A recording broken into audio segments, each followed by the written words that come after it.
Well, let's do this real quick.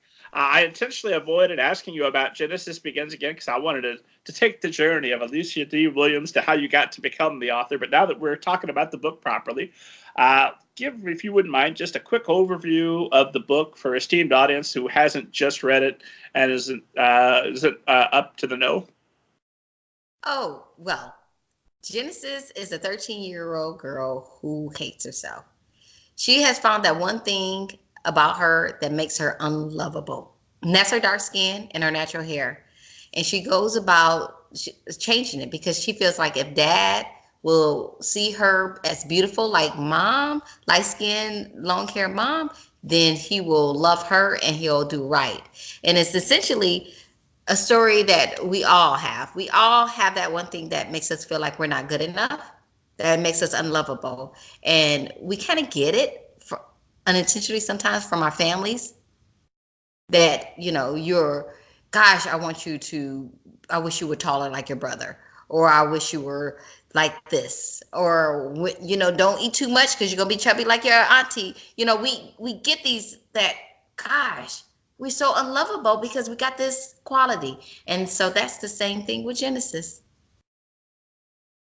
And so that was that, if you'll pardon the phrasing, the genesis of you're deciding to to write this story was you knew you wanted to talk about colorism from the start back in grad school. That was your topic that you wanted to focus in on.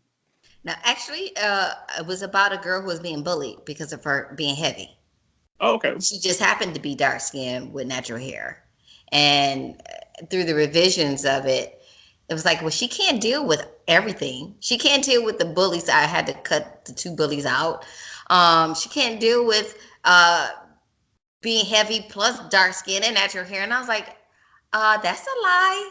Middle schoolers always deal with multiple stuff at the same time. So they're like, that's too much. And I was like, either you're saying I'm not handling it well, that I'm not juggling well, or you're saying that kids, because you're telling me kids can't handle it. And I'm thinking they can, but maybe you're telling me I'm not writing it well. So through the revisions, though, I stuck to my guns, though. I was like, she is, because that was me. Hello. That eventually, though, as I focused the book more, one of the things had to drop away, and I ended up changing her heavy set. So she had issues. She was big boobs and heaviness, so insecure about her body and her skin. So I kind of had to streamline it just so I could keep up with some of the plots that weaving all the plots through. So yeah, it was a lot more too. A lot more. She abused herself too. Oh, poor Genesis. But yeah, I didn't set off to write a book about colorism at all. You just eventually arrived there through revisions and trying to decide what was the clearest path. Yeah, that's fascinating. Yeah. So how many revisions did you do? Oh gosh, like 2 boxes full. Like, somebody that hears this and is already like pouring themselves a drink in the middle of the afternoon going, oh my God, it was on submission for 2 weeks and then she had 5 offers. Oh my God, what's wrong with me? This isn't just your first book. This is, by the time you're writing it, it's your 20th book, it sounds like. Yes. Oh my goodness. Because once I have revisions of it, like I honestly revised the first 80 pages and 100 so pages over and over. I was very good at revising the first whatever pages that I managed to get out. I wasn't very good at finishing. And once I hunkered down and finished it, that stuff had to be revised. I was like, that didn't work. I had so much stuff in there. Genesis had 2 bullies in there. There were other characters I had to cut. There were a lot of other situations. I mean, she's gone. Like, there were a lot of other situations I put her in and places she gone. And all of that had to be whittled away to find out. And there were so many revisions of, the only thing that was stayed the same was her voice, on how she spoke. I think everything else had to be changed and whittled through. I had to really discover Dad and Mom and Sophia and Troy. Some of the other characters I really didn't know well. And through each revision, they became more real to me. So no, it wasn't. You weren't taking divine dictation at all. One draft, it was perfect. Oh, I wish. I've been reading on like some of our, the classics like Zora Neale and like all these people, and they just typed it out, and then you just see a few little things, and it was done. How in the world did they do that? Like, how did they type a story, and you see little hand marks like move that there, and that's it, and they had this masterpiece. Like, I don't know if I'm right burning the right incense or not, but I'm not getting that vine.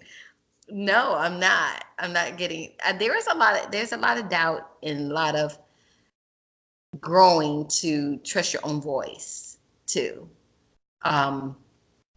With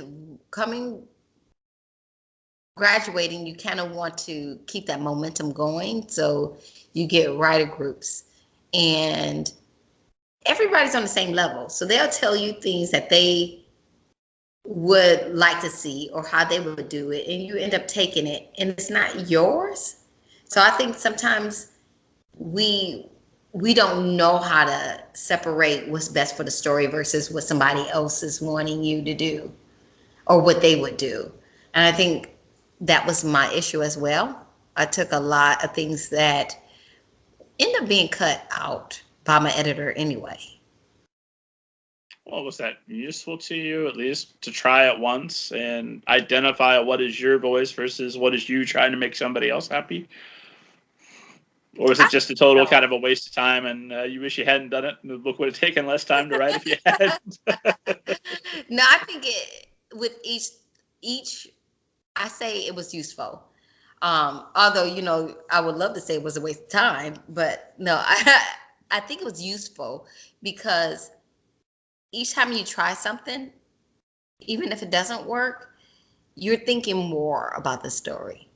You're thinking more about the characters. It got to the point, though, and I'm wondering if this is the same for you or for other people who might have mentioned this.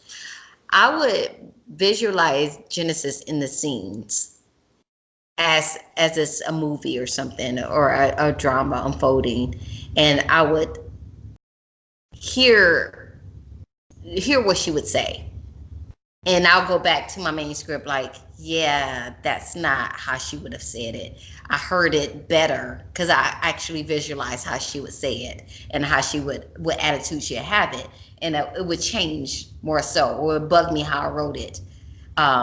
Even with Troy, I was trying to define his voice, and I tried to make him talk, use a little slang, and it didn't come out. Like, that's not him. It doesn't feel authentic. So did you do any imagery, or is that just me? I've always got imagery and some music that I'll assign to particular characters. And that way I kind of, that puts me in their headset a little bit.